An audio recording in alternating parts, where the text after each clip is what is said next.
Assalamualaikum warahmatullahi wabarakatuh.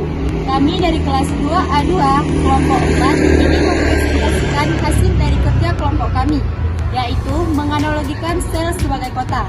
Saya Nafara Zikra, Saya Laila Fiona, saya Garatista, saya Nirmala, saya Hayati Husna, saya Usman Nanda, saya Arifah Sena, saya Cima Mulia.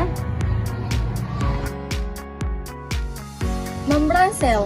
Dalam organel sel, membran sel berfungsi untuk mengatur keluar masuknya zat.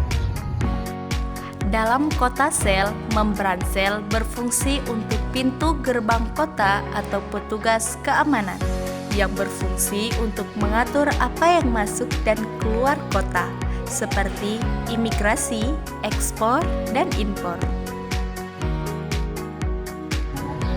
Dinding sel. Dalam organel sel, dinding sel berfungsi untuk melindungi dan memberi bentuk. Dalam kota sel, dinding sel berfungsi sebagai tembok kota atau dinding pelindung yang berfungsi memberikan bentuk dan dukungan pada kota. Kloroplas adalah jenis hijau yang menyerapkan energi cahaya matahari dan menghasilkan makanan. Dalam kota sel, kloroplas yaitu pohon yang berfungsi untuk menangkap cahaya matahari untuk membuat energi atau fotosintesis. Vakuola. Dalam membran sel, vakuola berfungsi sebagai menyimpan zat seperti air dan garam. Vakuola. Dalam kota sel, vakuola berperan sebagai supermarket yang berfungsi untuk menyimpan persediaan makanan, air, dan barang lainnya. Sitoplasma.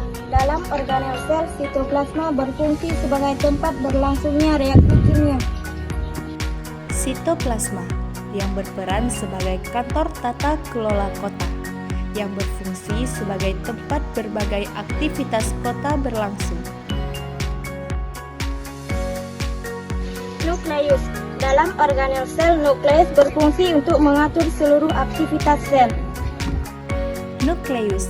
Dalam kota sel, nukleus berfungsi sebagai balai kota atau wali kota yang berfungsi untuk membuat peraturan dan kebijakan.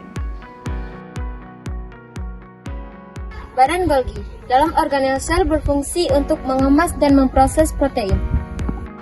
Dalam kota sel, badan Golgi berperan sebagai kantor pos yang berfungsi untuk memproses, mengemas, dan mengirimkan barang dan informasi.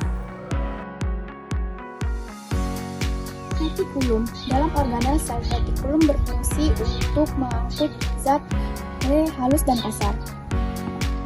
Di sini ada retikulum. Retikulum dalam kota sel berperan sebagai jalan raya, berfungsi sebagai jaringan transportasi dalam kota.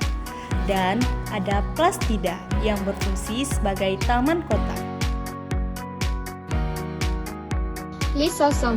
Dalam organel sel, lisosom berfungsi sebagai penghancur zat asing atau rusak.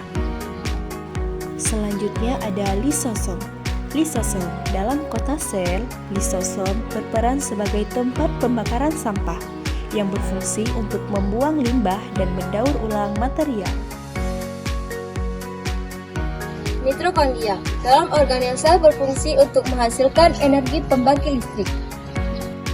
Mitokondria.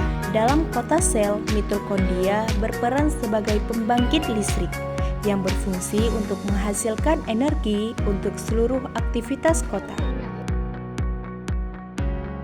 Ribosom. Dalam organel sel, ribosom berfungsi sebagai tempat sintesis protein. Dan yang terakhir ada ribosom. Ribosom dalam kota sel dianalogikan sebagai pabrik yang berfungsi untuk memproduksi barang dan jasa. Nah, fungsi menganalogikan sel sebagai kota yaitu dapat membantu memudahkan pemahaman tentang struktur dan fungsi sel, terutama bagi mereka yang belum familiar dengan biologi sel.